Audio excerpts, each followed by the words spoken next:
Meus amigos, boa noite. Chegamos na nossa última aula, a 14ª do curso Trajetórias, a vida movendo-se em espiral. Então hoje nós estamos terminando o nosso primeiro trabalho em relação a esse tema e voltaremos o semestre que vem, o ano que vem, 2019, a partir do dia 14/3, com um novo curso. Na aula de hoje, além daqueles que queiram enviar perguntas, nós resolvemos fazer um estudo da seguinte forma.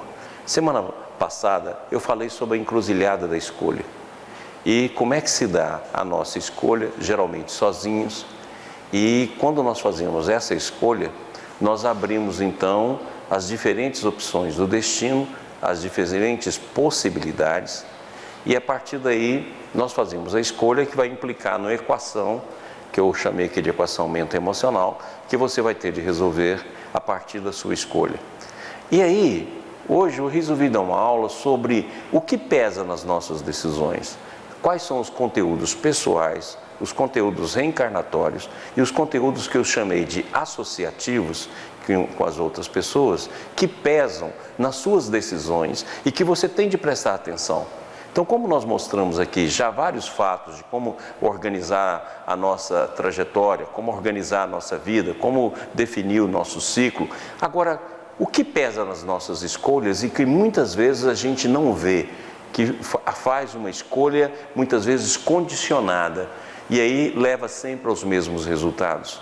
Então eu resolvi estudar aquele momento, o momento da escolha, o momento que a gente vai escolher, primeiro pelo uso nosso do livre-arbítrio limitado em relação ao processo evolutivo e o tipo de reencarnação, mas como a gente faz essas escolhas e o que pesa nessas escolhas que a gente tem de prestar atenção. Então esse é o assunto básico da nossa aula de hoje. Nossas ações e as nossas ações associadas. Então eu pensei ali, naquele momento da encruzilhada da escolha, eu estou só e vou escolher. Essa encruzilhada da escolha sempre vai me trazer no campo da prova todo aquele processo mente-emocional, equação mente-emocional. E eu vou ter de fazer a minha escolha, e conforme a minha escolha eu vou complicar, ou vou descomplicar, eu vou resolver, ou eu vou piorar, dentro daquilo que nós aprendemos das oitavas. Na aula passada falei um pouquinho sobre isso, tanto as oitavas no sentido de ascensão como de descenso. Aí, eu pensei nesse momento, então nós vamos estudar esse momento da encruzilhada da escolha. Quer dizer, o que causa e quais são os conteúdos dentro da nossa mente, dentro do campo da consciência, que leva às escolhas e os resultados que pode advir daí. E depois, a associação com o outro. Então, entendeu o que nós vamos estudar? É a partir daí que nós começamos a aula de hoje. Então vamos lá. Então aqui, as nossas ações. Achei isso aqui na internet que eu achei muito legal. Eu não sou o que me aconteceu, eu sou o que escolho me tornar. É exatamente isso. A encruzilhada da escolha é o momento que você vai escolher o que vai se tornar. E a partir das suas escolhas, inicia todo o processo do que você vai ser. Então nós vimos aqui, que eu venho andando, aparece a encruzilhada da escolha, geralmente traz uma prova de uma equação mente-emocional, começa com a equação mais simples, vai depender do estágio evolutivo que nós estamos e o tipo de reencarnação. Eu faço a escolha, eu coloquei aqui em duas, mas quer dizer que são várias, mas eu quis representar aqui a melhor escolha e a pior escolha, porque todas podem ser classificadas aí. Aí você faz a escolha novamente, depois faz novamente, vem na nova encruzilhada da escolha. A nova encruzilhada da escolha, você então define os novos caminhos com a nova equação. Aquilo que você não resolve dentro do ciclo acaba se agrupando e muitas vezes até paralisando a própria existência. Próximo. Então olha aqui que o Baldi fala, olha que legal, nós estamos aqui na encruzilhada da escolha, Vocês entendem que aqui são vários caminhos de possibilidades e probabilidades, mas aqui a gente está resumindo em dois grandes caminhos, que seria, como a gente fala, bem e mal, só para poder a gente definir melhor. E o Baldi diz, o arbítrio humano, além de ser um resíduo da liberdade originária, olha bem, resíduo, seja um produto da queda. Isso que a escolha significa uma incerteza e uma procura do melhor absoluto, que se perdeu e ainda não foi reconquistado. Os termos do nosso estado de decaídos escalona-se nessa ordem de sucessão, incerteza, escolha, experiência, erro, dor, prova, escola, conhecimento. Então você vê que o nosso livre-arbítrio é extremamente limitado, ou como diz o Bowlby, né? É o livre-arbítrio apenas de movimentos laterais. Por quê? Porque nós estamos presos à matéria e todo o processo de liberdade foi perdendo em relação à queda. E agora a matéria é muito mais determinismo do que livre-arbítrio. E a liberdade nós não temos mesmo, nós ficamos à feição da vida. Mas olha o que ele diz. Ele diz que nós fazemos esse caminho. Primeiro, incerteza, que é a incerteza sempre da gente escolher. Depois, a escolha, decido, vou por esse caminho aqui. Aí, muitas vezes, vem o erro. O erro traz a dor, porque é um sistema binário. Erro e dor é binário. Vem a prova para corrigir o erro e solucionar a questão da dor. Aí você vai para a escola, que é a escola da vida, e o conhecimento. O que a gente quer com todo esse estudo que nós estamos realizando, desde quando começou aí as 198 aulas do IBS, é que através do conhecimento a gente pule, não precisa depender da incerteza, não é baseado na experiência e no conhecimento, a gente fazer uma trajetória melhor. E é exatamente a importância do conhecimento. E um conhecimento como esse que nós estamos tentando elaborar e estudar juntos. Então vamos lá.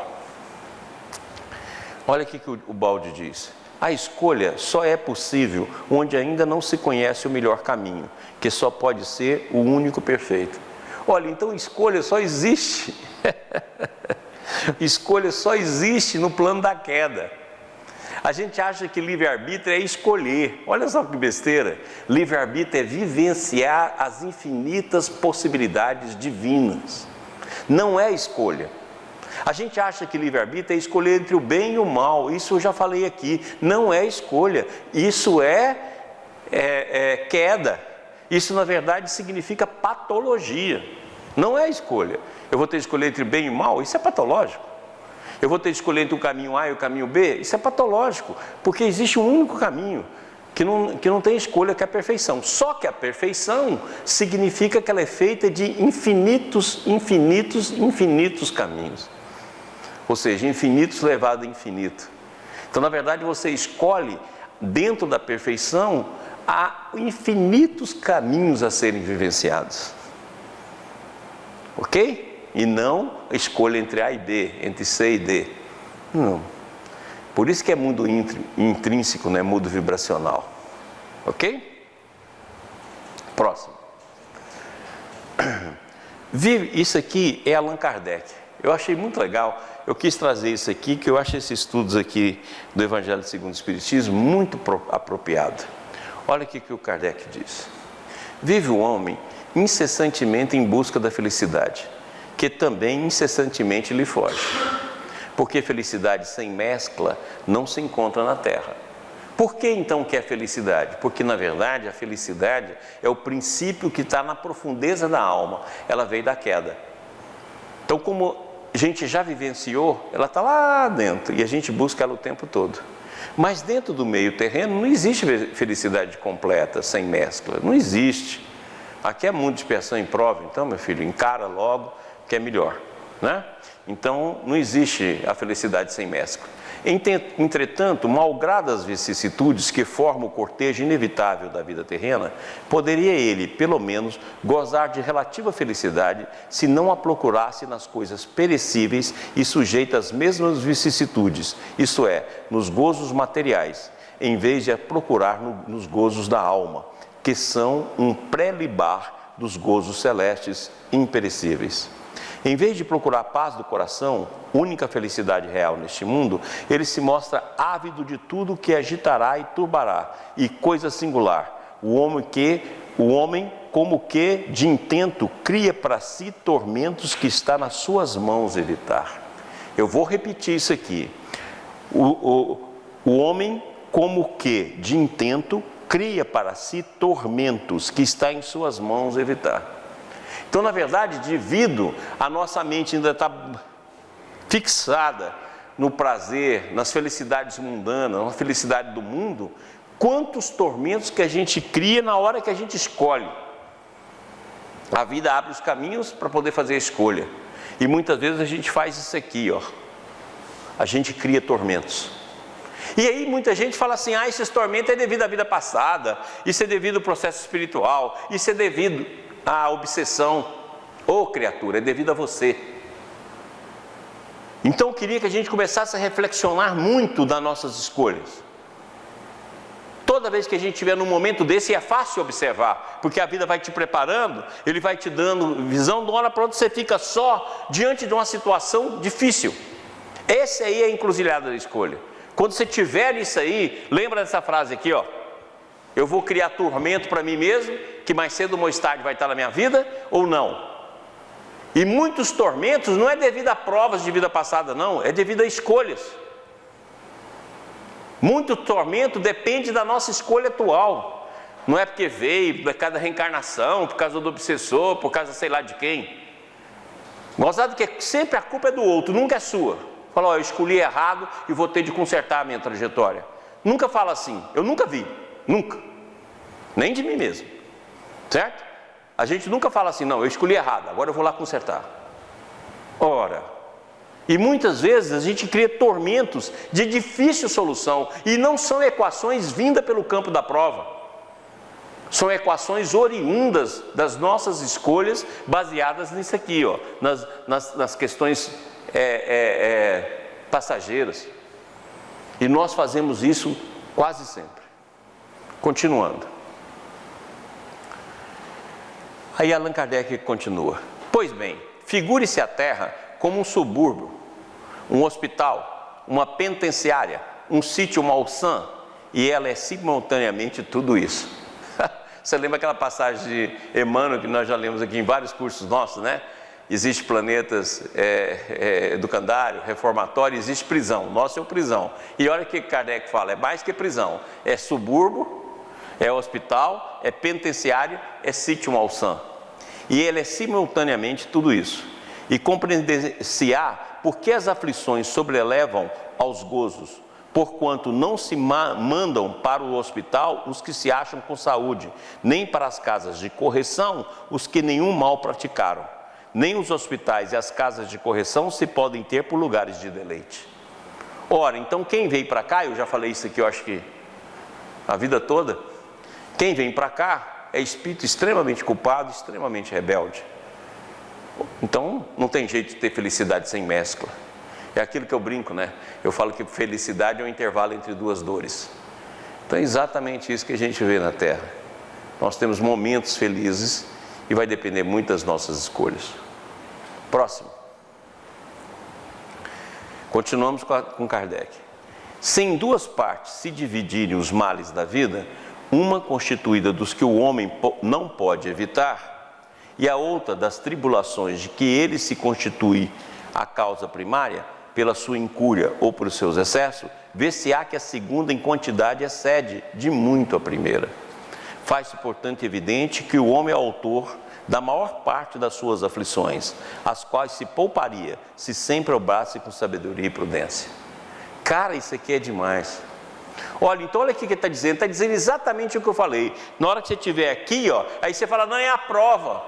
Não, olha o que ele diz, ó, se nós dividirmos em duas partes, aquilo que o homem não pode evitar, ou seja, são as provas que vêm da vida passada, que vai acontecer principalmente naquele quadrante, o primeiro quadrante do ciclo. Ele se constituirá a causa, e as outras tribulações de que ele se constituirá a causa primária. Então, aquilo que você não pode evitar, e aquilo que você é a causa primária. E o Kardec fala, olha, você, a segunda, a que você constitui causa primária, excede a primeira. Ou seja, é suas escolhas que causam aflições, que trazem tormento. Então, olha como é importante o momento da encruzilhada da escolha. Olha como é que nós temos que ficar atento, porque muitas das trajetórias que vai piorar, não é porque a prova veio do processo reencarnatório e é inevitável. Vai piorar porque você está escolhendo errado. Você está escolhendo sob argumentos e condições falsas. Você está gerando vicissitudes e tormentos para a sua alma, que você poderia evitar. E você é a causa primária, e não é o destino. não é as provas, não é a vida passada, é você. Então olha como a gente tem de mudar um pouco a nossa mente, para a gente poder perceber isso, e fazer a mudança que precisa ser feita a partir daí. Isso é muito sério, e essas lições a gente lê nos nossos cultos, muitas vezes do lar, e a gente não percebe. E tem uma importância imensa para o nosso conhecimento e para a nossa atenção. Próximo. Aí Kardec continua.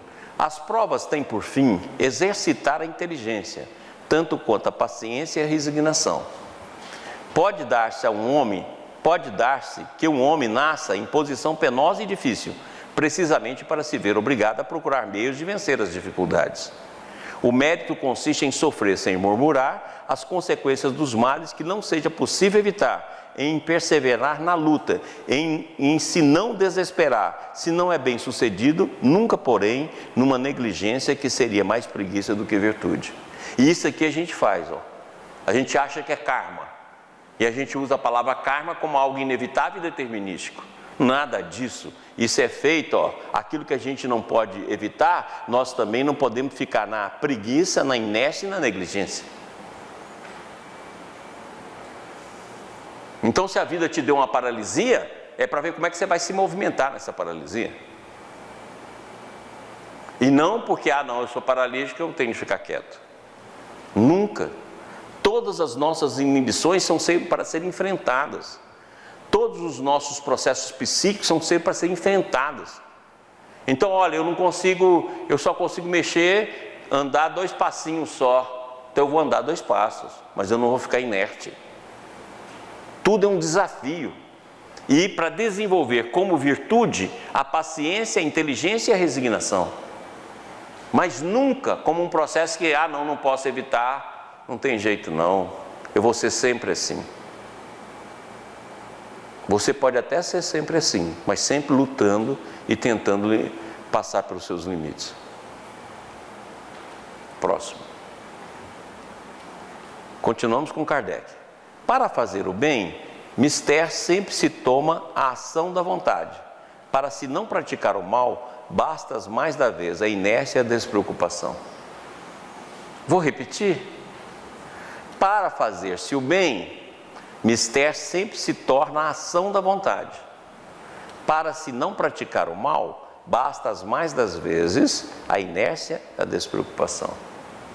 E isso já é o mal, né? Porque toda vez que eu deixo de fazer o bem, o Evangelho fala isso mesmo, eu já estou praticando o mal.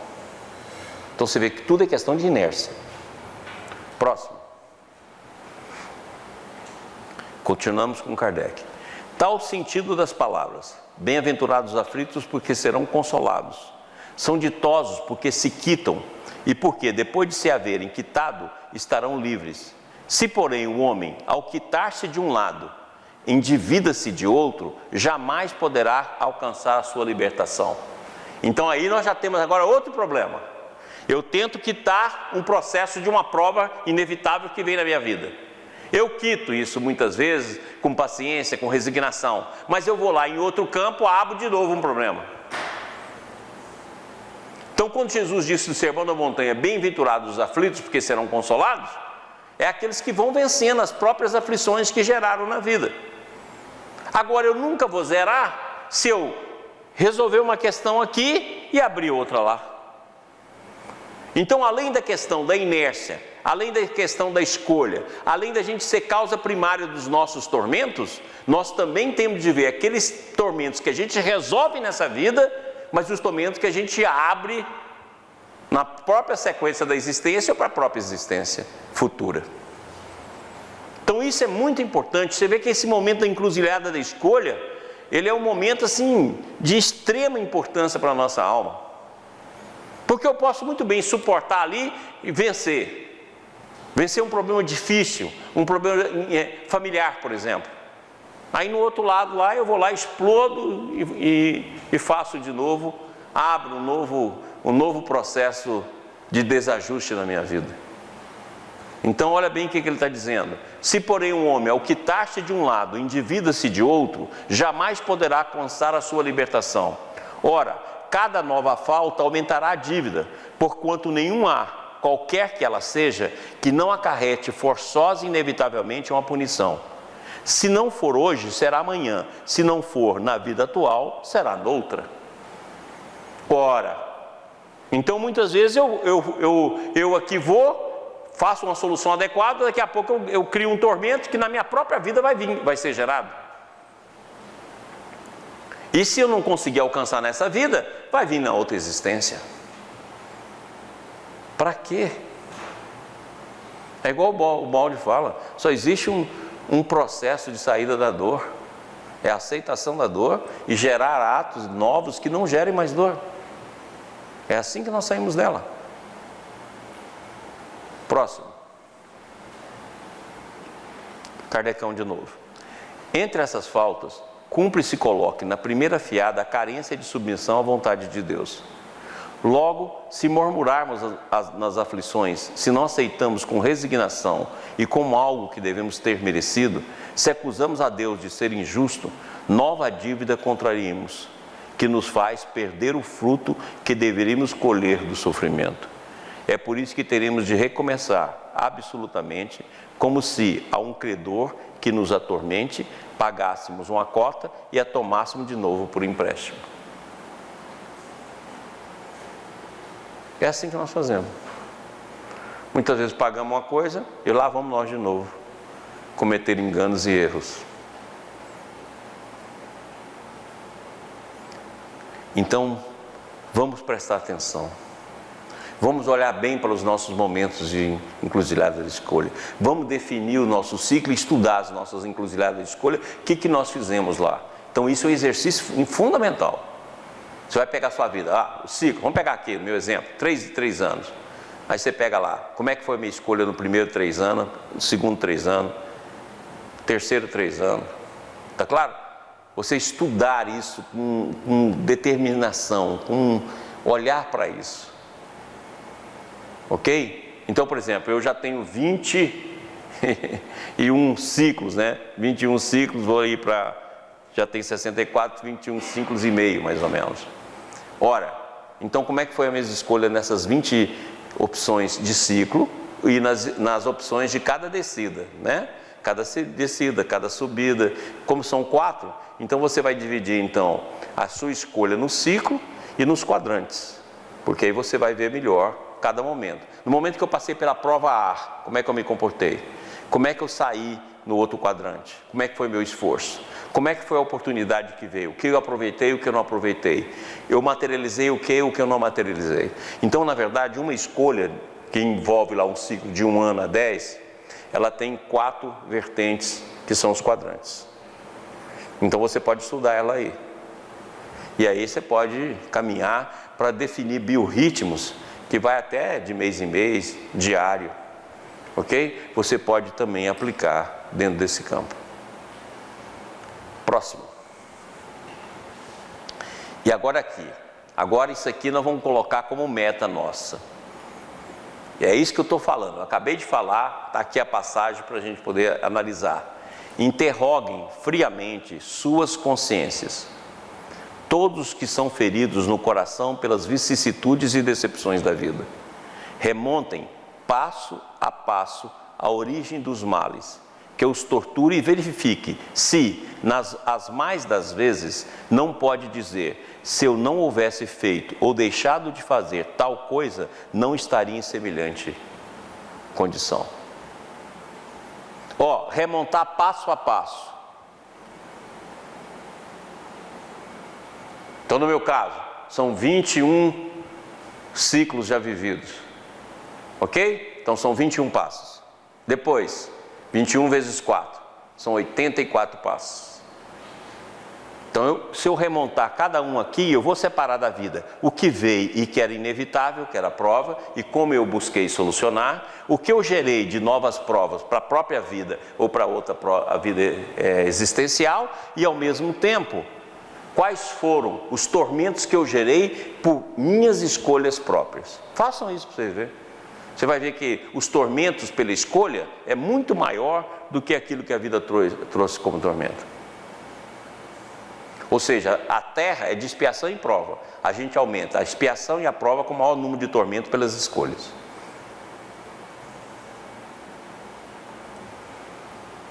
Próximo. Só que a gente não vive sozinho, né?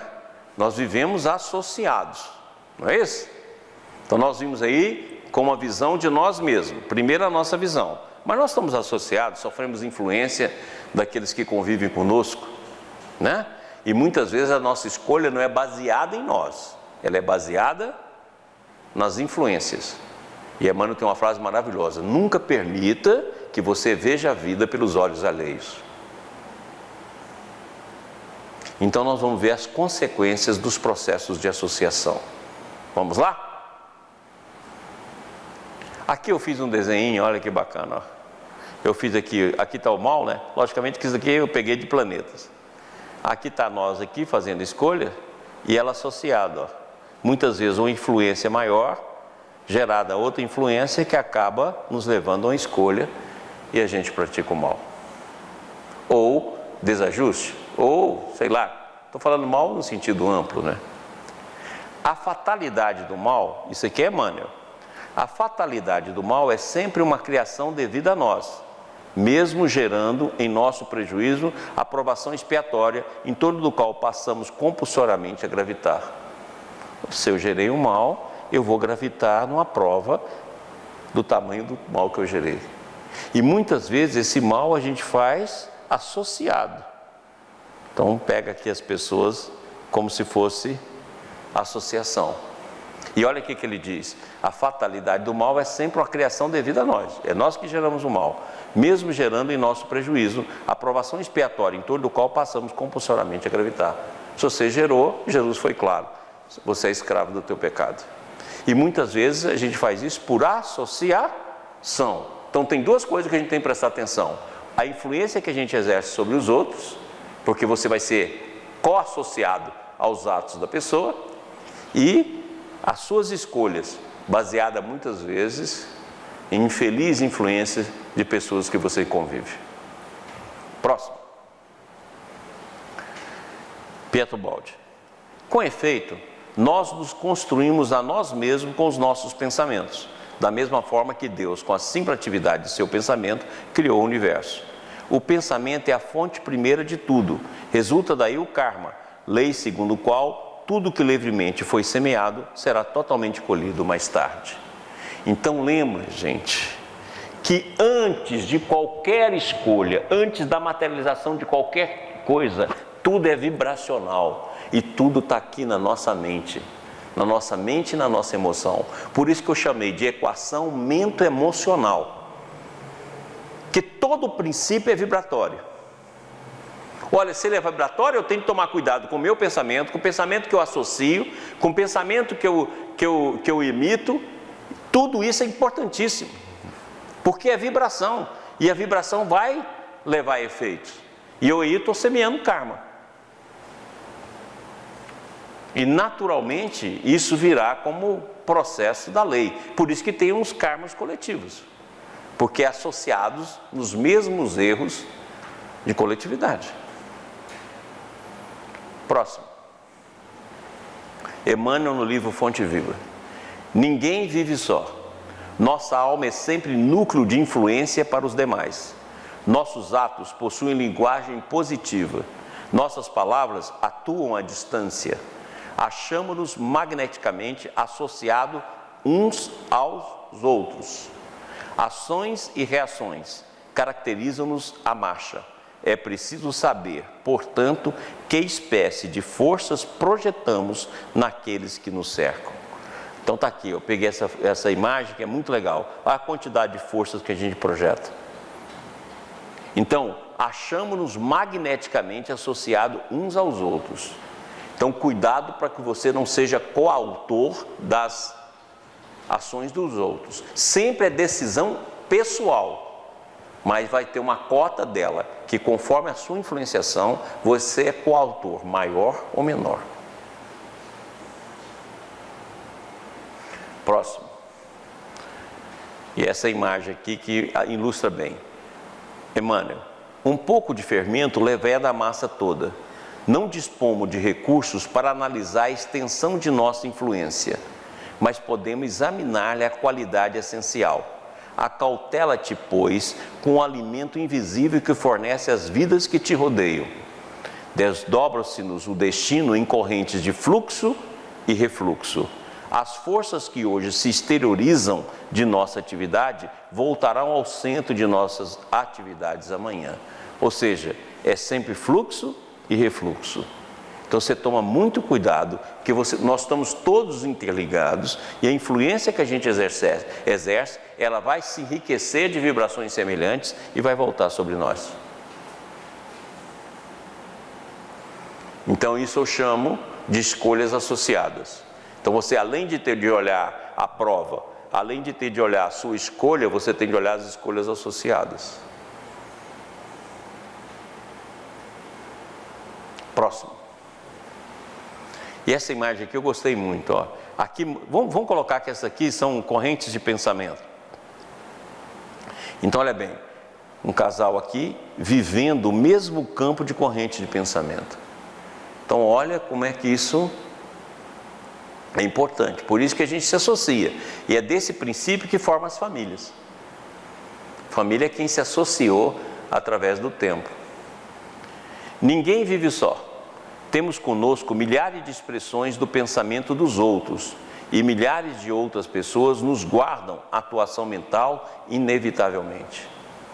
Os raios de nossa influência entrosam-se com as emissões de quanto nos conheces, direto ou indiretamente, e pesam na balança do mundo para o bem ou para o mal.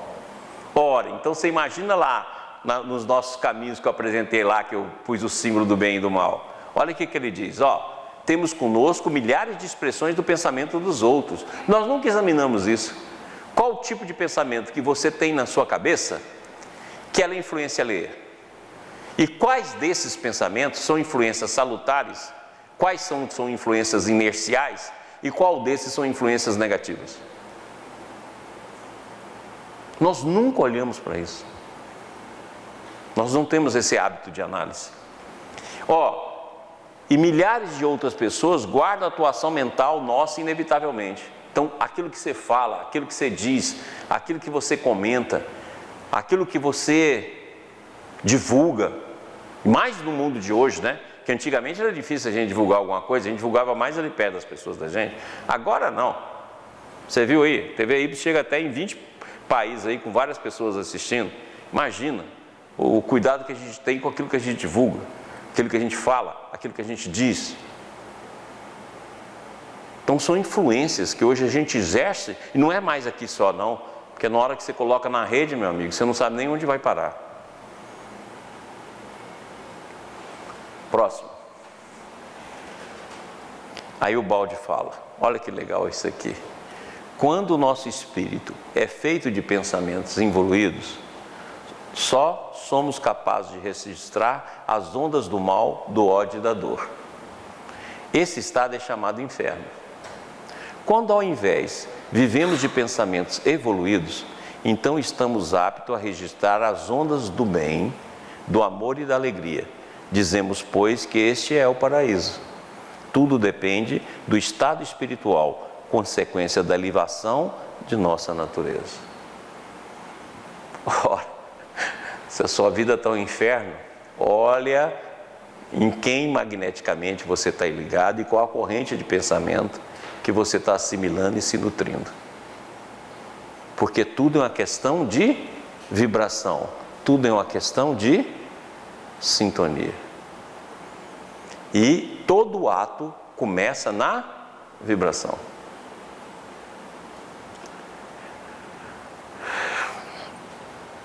Muito bem. Tudo bem então? Agora tem mais um problema. Nós já vimos, né? A nossa escolha, os tormentos que nós somos a causa primária e não aquilo que vem como prova. Já vimos o cuidado que a gente tem nas nossas escolhas. Vimos a dificuldade que vem da associação com as outras pessoas. Então o mal que a gente pode causar como coautor e ao mesmo tempo aquilo que a gente assimila. Agora nós vamos ver um outro elemento, que é o arcaico dentro de nós. os processos que já formamos em vidas passadas, os hábitos, e que muitas vezes surgem nas nossas escolhas e a gente acha que é natural, porque é o nosso modo de ser. Então vamos estudar um pouquinho sobre isso. Estamos com Emmanuel. Existem velhas fermentações de natureza mental que representam tóxicos perigosos ao equilíbrio da alma. Muito comum observarmos companheiros ansiosos por íntima identificação com o pretérito na teia de passadas reencarnações. Acontece, porém, que a maioria dos encarnados na Terra não possui uma vida pregressa, respeitável e digna, em que possam recolher sementes de exemplificação cristã. Então, muitas vezes você quer ir penetrar dentro de um processo de revisão de vidas passadas, terapias de vida passada, toma cuidado. Porque lá embaixo, meu filho, nós só temos lodo. E muito dos nossos pensamentos pré-fixados são tendências multimilenares repetidas.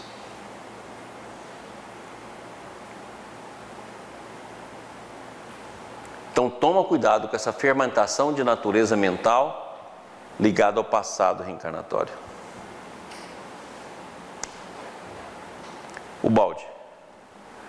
Observando-nos a nós mesmos, podemos ler a história do nosso passado. Se falar, não, mas eu gostaria de encontrar minha reencarnação como estudo. Olha o que o balde fala aqui. Olha como é que é fácil. Observando-nos a nós mesmos, podemos ler a história do nosso passado. Quem tiver olhos abertos para ler dentro de si, porque se acostumou ao autocontrole e à introspecção, pode, olhando para o fruto, reconstruir a estrutura das árvores e das raízes.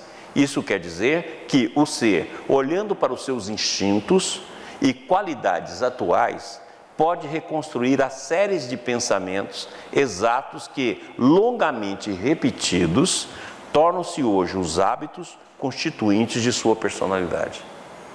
Vou repetir.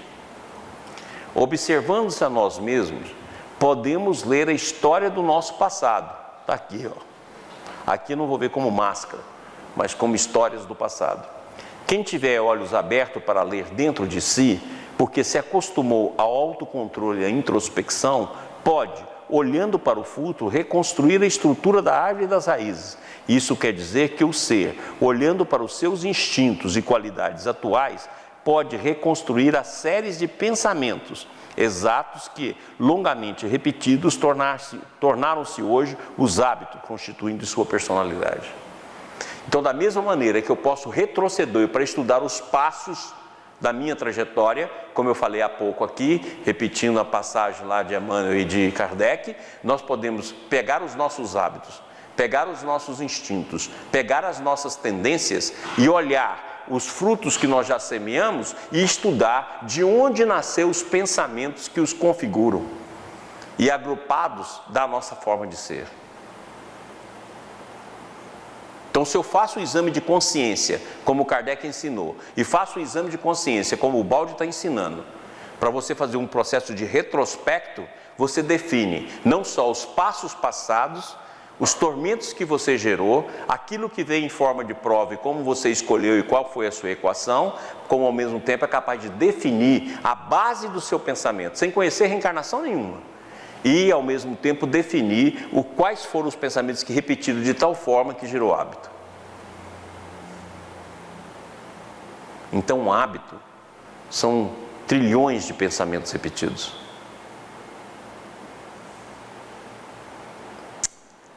Beleza? Eu adorei essa imagem aqui, ó. Olha aqui que fala. Existe, pois, um meio pela qual é possível, de maneira lógica e positiva, reconstruir a nossa história passada. E se em nossa vida atual chega o sofrimento, isso é, na lógica da lei, tem de possuir um significado e um objetivo. O significado é que esta dor tem como origem as más qualidades por nós adquiridas, sendo o seu objetivo, dado pela sua própria função, corrigir os nossos defeitos. Então, na verdade, a maioria, quase a totalidade do que acontece conosco é isso aqui, ó. Você mesmo, através das suas más qualidades, agride a própria vida e a si mesmo.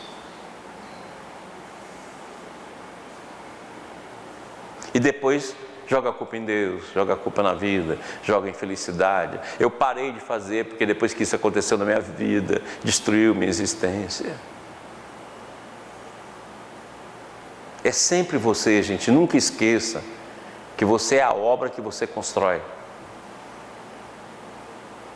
E quando você fizer uma análise correta e não encontrar nenhuma causa na vida atual, está lá no passado.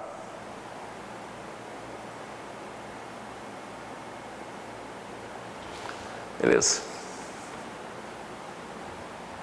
E o Baldi diz o seguinte: é através desse caminho que se vai aperfeiçoando a mecânica da reconstrução do nosso eu. O caminho é duro, mas é todo esforço, mas todo esforço é bem pago. O patrão que tudo dirige é honesto. Ele exige conforme a sua justiça. A lei é dura, mas não há nela lugar para enganos. Assim, se é triste olhar para o nosso feio passado e observar nosso presente infeliz, podemos com alegria olhar também para o nosso futuro. Já sabemos, sem sombra de dúvida, que a evolução nos leva das trevas para a luz. Então, se no passado houve trevas, no futuro haverá luz. A evolução é uma corrente que nos impulsiona para essa luz. Ora, podemos estar no buraco que for. Se nós aplicarmos o conhecimento, nós somos capazes de sair das trevas, da luz, porque esse é o caminho que a evolução faz. Certinho? Acabou aí, né, negão? Tem mais um ou não? Acabou, né? Mais um. Então aqui vai o Pietro Baldi falando. A solução de todos os problemas está em ideias ou ondas de pensamento que já existem e circulam na atmosfera espiritual do cosmos. Nada há para descobrir, basta apenas saber evoluir e, consequentemente, sensibilizar-se que tudo se torna visível e evidente. Então, a nossa vida não é binária. Todo problema, ele traz dentro de si a solução, porque problema e solução são binários. Não existe nenhum problema sem solução, porque não seria problema. Lembra sempre disso. O que você precisa é buscar a solução nas correntes de pensamento. Se ele é complicado, se a equação lá é de 5º grau, 6º grau, 10º grau, 18º grau, o grau do inferno, basta você subir, porque todas as soluções estão prontas. Então essa passagem do Baldi aqui, ela é espetacular. A solução de todos os problemas está em ideias ou ondas de pensamento que já existem e circula na atmosfera espiritual do cosmos, ou seja, está presente no ambiente. Nada há para descobrir, basta apenas saber evoluir e, consequentemente, sensibilizar-se que tudo se torna visível e evidente.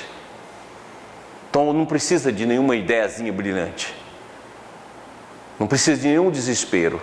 Agora vai precisar de condições interiores, aquilo que o Baldi falou ali atrás, uma visão interior. Se você já está habilitado a isso, serenidade, uma visão plena para que você enxergue. Muitas vezes você vai ter de esperar. Eu costumo dizer que tem hora que a solução não chegou para o problema, você tem de dar uma esperadinha, que não é inércia, é espera para a solução, até você captar a ideia que possa resolvê-lo. Mas lembra, o nosso mundo é binário e todo problema traz em si uma solução. Certinho? Beleza. Pessoal, então nós terminamos a parte teórica dessa primeira parte do nosso curso, essa primeira fase, Trajetórias 1 agora, né, porque já vai ter o 2. E vamos dar 5 minutinhos aqui e já vamos voltar para comentários ou perguntas que tiverem. Boa noite, Maurício. Boa noite toda a equipe técnica da TV IBS. Boa noite a todos que nos assistem. Vamos partir para a nossa etapa final aqui da última aula do curso. A primeira pergunta aqui é do Petro Frade, que é daqui do IBS de Goiânia. Maurício, comecei a assistir todos os cursos da TV IBS em sequência. No entanto, sempre surge uma dúvida, às vezes eu acho que não estou absorvendo o conteúdo dos cursos adequadamente. Você poderia me dar dicas sobre como estudar melhor os cursos? Vai estudando, meu filho, é desse jeito mesmo. Vai estudando. E, geralmente, eu faço questão de colocar a passagem do qual eu estou discutindo, que nós poderíamos só discutir passagens sem citar, sem ler, mas eu faço questão porque você tem a bibliografia. Então, se você quer aprofundar, além de assistir às aulas, ter paciência, porque conhecimento é desse jeito mesmo. É estudando, estudando, repetindo, repetindo, até que aquilo penetre um pouco na nossa mente. É por isso que eu faço questão de trazer os slides, faço questão de ler, para mostrar que esse conhecimento está disponível, que está presente nesses livros. Quer dizer, eu faço a bibliografia do curso indiretamente. No início, muitas vezes, eu cito esse ou aquele livro, mas aqui eu trago. Então, se você quiser, é só pegar o livro e começar a ler. Pega o livro que está citado, pega todos os slides, vai vendo slide por slide, vai estudando.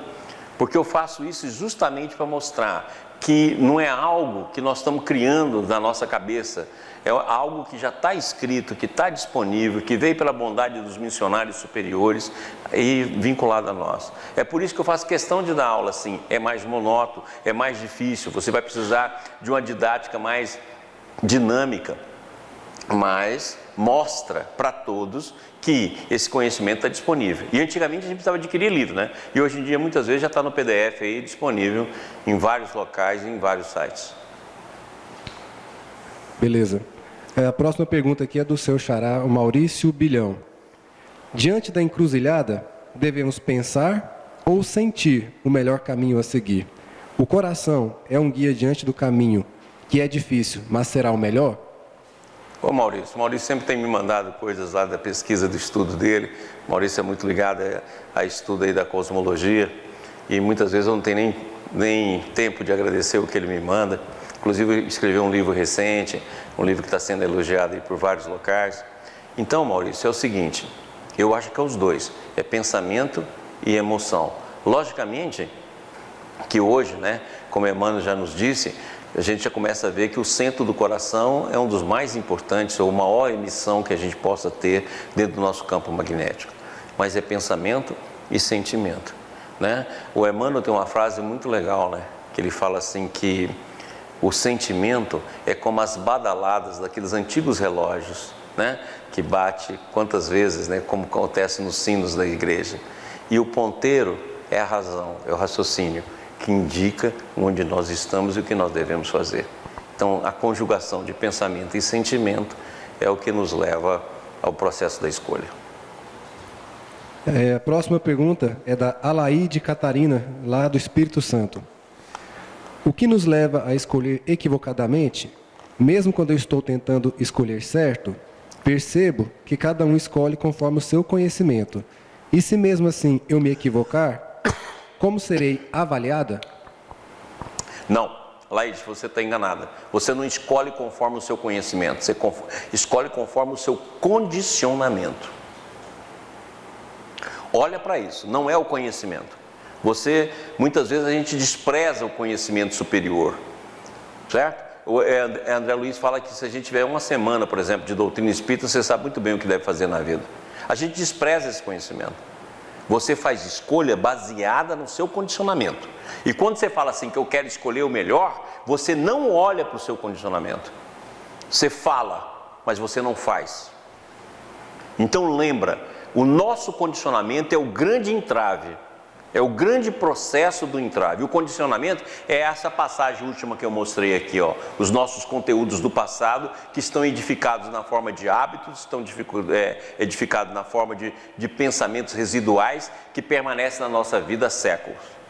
Então, se você quiser realmente usar o conhecimento para fazer escolhas que realmente sejam melhores para você em termos evolutivos e não simplesmente em termos de vida, então você tem de entrar no seu condicionamento e romper o seu condicionamento. Não é fácil, não é fácil, mas se você entrar para rompê-lo, você consegue então ver qual realmente é o melhor caminho. E a gente nunca escolhe baseado, a gente sempre escolhe baseado nos condicionamentos e nas escolhas que nós já estamos, é fácil de repetir e de fazer. A próxima pergunta é do Renato Rui Santos Freitas, filho. A minha bisavó paterna, a minha avó paterna e materna, todas morreram com 96 anos. Esse sincronismo pode influenciar a minha libertação aos 96 anos?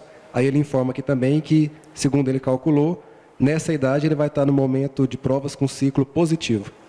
Ó, cara, lógico que sim. E quando você tem na família pessoas longevas, abre o olho que você também vai ser longevo.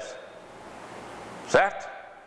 Então abre o olho, porque realmente, e o Baldi fala isso, a família do Baldi também era assim. Ele tem várias passagens do livro dele que já estuda, ó, eu vou ter uma vida longa.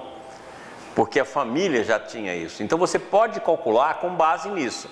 Pode ser que você morra antes, que você vai que você está numa reencarnação aí complementar, vai que você está numa reencarnação intermediária, aí você pode morrer antes. Mas se você tem família de pessoas longevas, repetindo dessa maneira, mãe, avó, bisavó, então fique esperto que você também pode chegar lá. Temos agora alguns comentários. O Cleiton Starling, que sempre nos acompanha, né? Ele diz, ele agradece a todos os realizadores deste novo curso, diz que foi mais uma etapa rumo ao autoconhecimento e que foi uma vertiginosa viagem em espiral. Legal. Temos outras participações aqui de agradecimento. A Cássia Junqueira, ela diz assim, Dr. Maurício, quero agradecer de coração por todos os ensinamentos passados nesse e nos outros cursos. Quero também desejar um Feliz Natal a você, sua família e todos aqueles que batalharam juntos para que esses cursos se tornassem realidade. Gratidão. Obrigado. Algumas participações também no chat do YouTube. A Célia e o Jorge Mello sempre presentes, né?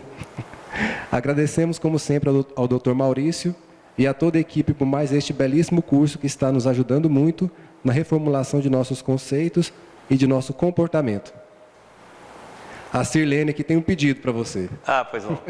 O professor Maurício precisa escrever livros compilando os cursos, que são maravilhosos. Quem dera. Aí a Sueli Piassi, que é lá da Associação Espírita Estudantes da Verdade, onde foi o Rustem, diz que concorda e assina embaixo. Tá bom. Temos muitas participações aqui, né, de agradecimento. A Roseli Benites, o Kilder, Leiver Lima, a Simone Almeida diz gratidão ao Dr. Maurício e a toda a equipe pelo trabalho que tiveram para nos proporcionar esses conhecimentos preciosos. Abraços também para o James Moraes da Silva e, pelo que eu estou conferindo aqui, as nossas participações estão encerradas. Pessoal, nós é que agradecemos, né? Agradecemos como a gente fez aí no nosso vídeo e já fomos mais um pouquinho além, né? Na tentativa de aprofundar o pensamento e aprofundar o conhecimento. Logicamente que para escrever tudo isso não é fácil, né? Eu penso, mas não sei se eu vou dar conta de... Quem sabe fazer um livro, 2, ainda pode ser, mas não sei ainda, vamos lá. Nós vamos terminar trazendo um pequeno vídeo do nosso bazar. Nós fizemos um bazar no final do ano agora, né? Todo mundo sabe, no dia 16, coordenado aqui pela minha esposa Silvia, junto com a Bárbara, junto com uma série de amigos aqui do bazar. E nós fizemos com a ajuda, inclusive, de várias pessoas de fora. Nossa, tem pessoas do Brasil mandando coisas para a gente, muito legal. E aí, nós estamos aí para poder mostrar como é que foi feito o nosso bazarzinho, que é um levantamento de recursos, né, para a nossa vivência aqui do dia a dia. E depois nós temos o último vídeo aí da Vida Escreve, ok? E quero a nossa equipe toda agradecer a vocês. Muitas vezes falam no meu nome, que é o que aparece aqui na frente, né? Mas na verdade existe um bastidor aí de uma série de pessoas que elaboram, que trabalham, que se esforçam para que a gente possa levar um pouquinho do que temos para a vivência de todos e principalmente a nossa. Então, um beijo. Em março estamos de volta, dia 14/3, com mais um curso, agora Trajetória 2, né? Então, destino, né? O determinismo da liberdade. Tá bom? Então, vamos lá. E vamos ver os vídeos. E até o ano que vem.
Amém.